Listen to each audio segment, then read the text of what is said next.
Hello everyone, কেমন আছো তোমরা সবাই? আশা করছি আমার সকল ফ্রেন্ডস যেখানে আছো খুব ভালো আছো। আমিও খুব ভালো আছি। আমি আমার সকল ফ্রেন্ডসদেরকে আমার চ্যানেলে স্বাগত জানাই। যারা আমার নতুন সাবস্ক্রাইবার আছে তাদের অনেক থ্যাংক ইউ জানাই আমার চ্যানেলটাকে সাবস্ক্রাইব করে আমার পাশে থাকার জন্য আর আমার ফ্রেন্ড হওয়ার জন্য। আর যারা আমার নতুন ভিউয়ার্স আছো, মানে যারা আমার ব্লগ দেখছো অথচ আমার চ্যানেলটাকে এখনও সাবস্ক্রাইব করনি, তাদের আমি বলবো কেন ওয়েট করছো, করে দেবো এবার আমার চ্যানেলটাকে সাবস্ক্রাইব আর হয়ে যাও আমার ফ্রেন্ড প্লিজ।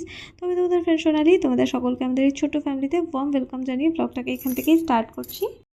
যে ঘট বসিয়ে দিয়েছি, হ্যাঁ মা লক্ষ্মীর, এই যে এখানে প্রদীপ জ্বালিয়ে দিয়েছি। আর অনুমান জিজ্ঞেস করছিল যে মানে আমি এই বেলজারটার কী করবো, তো এই যে ঠাকুরকে দেখেন খেতে দিয়ে দিয়েছি এখানে, ঠিক আছে। আমি এরকম করে এটাকে রোজ বার করে ধুয়ে নেবো। এটা রোজ রোজ ধুবো না, কারণ ভেঙে যেতে পারে, তো অনেক সময় বাবাও ঠাকুর দেয়, তো আমি এটা ধুয়ে আর এরকম এই যে জল দিয়ে দিয়েছি, ঠিক আছে। আর এই যে এখানে এটা দিয়ে দিয়েছি, ঠিক আছে। এরকম ঢেকে রাখবো।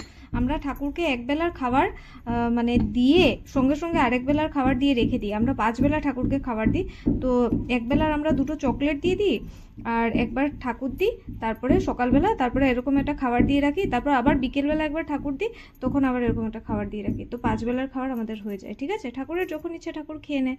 আর খোলা রাখলে তো টিকটিকি এগুলো চলে আসে বলে আমি মানে এরকম দিয়ে রাখি, ঠিক আছে। আর ম্যাম জিজ্ঞেস করছিল এটা থেকে স্মেল আসে নাকি, তো এটা থেকে কোনো স্মেল আসে না, আর খারাপ ভালো কোনো স্মেলই আমি পাইনি। তো এটা ভালোই আছে, তবে সব থেকে ভালো পিতাম্বরী, ঠিক আছে। এটা এমন কোনো মানে খুব একটা ভালো না যেরকম দেখতে পাচ্ছি, বাট ঠিকঠাক আছে মোটামুটি আর কি। তো রান্নাবাড়া করে খাওয়া দাওয়া করে নিয়েছি, তবে ভিডিও করিনি, একটা শর্টস আপলোড করেছি, চাইলে তোমরা দেখতে পারো। অ্যাকচুয়ালি আমি ভুলে গেছি। তো এরপর দেখো খাওয়া দাওয়া করে আবার ফ্রেশ হয়ে চলে এসেছি মন্দিরে। আজকে রাত্রেবেলা অমাবস্যা, তো ভাবলাম পুজো দিয়ে যাই। আমরা প্রত্যেক অমাবস্যায় মানে মা কালীকে একটা সিঁদুরের আলতা দিই, তো কখনো শ্মশানেও দিই, আর ম্যাক্সিমাম টাইম আমাদের বাড়ির সামনেই দিয়ে দিই। বাট ওই শনি মন্দিরের ইনসিডেন্টটার পর আমার আর না ইচ্ছে করে না মন্দিরে যেতে, মানে ওই পুরোহিত মশাইয়ের সাথে কথা বলতে। এমনি মন্দিরে আমি যাই, শনিবার দিন যাই অনেক রাত্রেবেলা, গিয়ে পুজো দিয়ে আসি আর মানে ধূপ আর প্রদীপ জ্বালিয়ে দিই। আর মন্দিরে যেতে ইচ্ছে করছে না, তো আমার মনে হয় মাই চায় না যে আমি ওখানে যাই, না হলে এরকম মনে খুঁতখুতি হতো না, এর তো মানে ইরিটেট ফিল হতো না ওখানে যেতে। তো মা হয়তো চায় আমি এখানে আসি, তাই এখানে এসেছি, ঠিক আছে, মায়ের আশীর্বাদ। তো আমি চলে এসেছি, ভাবলাম না যখন যেতে ইচ্ছে করছে না তো শ্মশানেই চলে যাই। তো শ্মশানে এসেছি, পুজো দিয়ে দিয়েছি। এরপর দেখো মা হয়তো মানে চেয়েছিলেন যে আমি এখানে আসি, আর দেখো এখানে এসে কিন্তু আজকে আমি খুব একটা ভালো সুযোগ পেয়েছি ঠাকুরের সবজি কাটার, মানে ভোগের যে রান্না হবে সবজি কাটা হচ্ছে দেখো। তো আমিও সবজি টবজি অনেক কেটেছি, এই যে কাকিমণি একজন আর এই যে দিদি একজনের সাথে। তো স্কোয়াশ এত কেটেছি, দেখো হাতের অবস্থা মানে ওঠাতেই পারছি না, বাড়ি গিয়ে ওঠাবো। আর চলো তাহলে একটু মাকে প্রণাম করে নিই।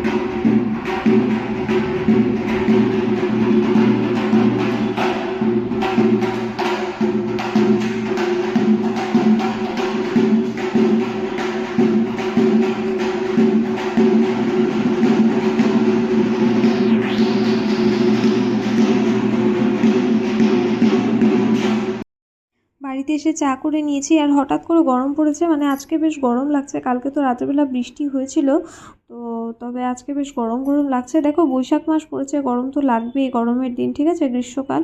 তো এই দেখো মাকে মার বিছানাতে আজকে চা দিয়ে দিয়েছি, আর আমি গিয়ে আমার বিছানাতে বসে চা খাবো।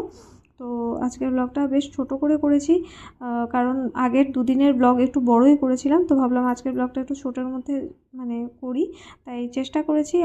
আশা করি তোমরা আজকের ব্লগটা এনজয় করেছো। যদি তোমাদের আজকের ব্লগটা ভালো লেগে থাকে তাহলে অবশ্যই লাইক করো, কমেন্ট করো, চাইলে ফ্রেন্ডস আর ফ্যামিলি মেম্বার্সের সাথে ব্লগটাকে শেয়ার করতে পারো।